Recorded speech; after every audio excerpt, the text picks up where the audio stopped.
3rd chapter and the 17th verse.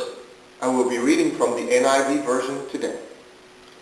The scripture says, "On that day they will say to Jerusalem, 'Do not fear, O Zion.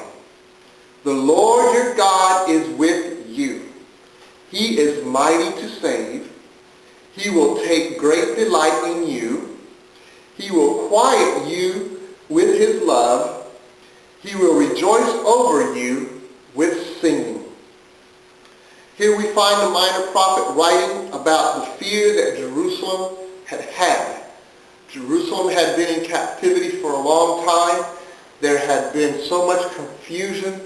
They didn't understand where their God had been. They were just in total chaos in their lives. But we find the prophet coming in and speaking the word of the Lord, and he was encouraging them, and he was saying, hey, there is nothing to fear. God has never left you.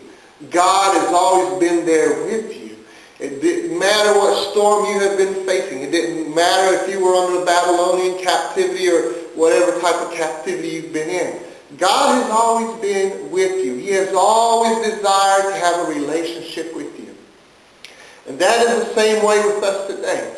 Sometimes we allow the chaos of our lives to take control of our lives, to take captivity of our hearts, our souls, our minds. And we find ourselves not believing and not trusting in the Lord anymore. But I want to encourage someone today that God never leaves us. He never forsakes us. Because we find here in the scripture, he says that the Lord your God is with you.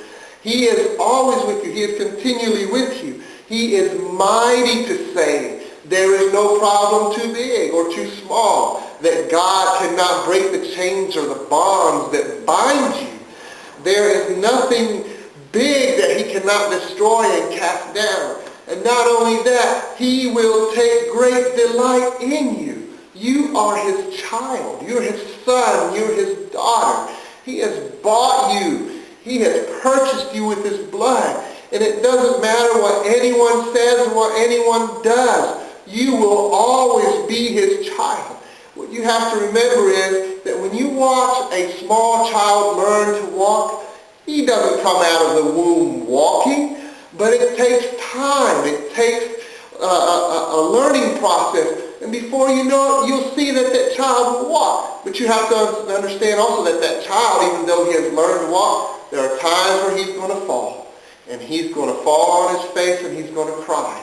But what you have to remember is this, is that when you fall, you reach up and the Father will reach down and pick you up. He does take great delight in you. And not only that, during that time of turmoil, he will quiet you with his love.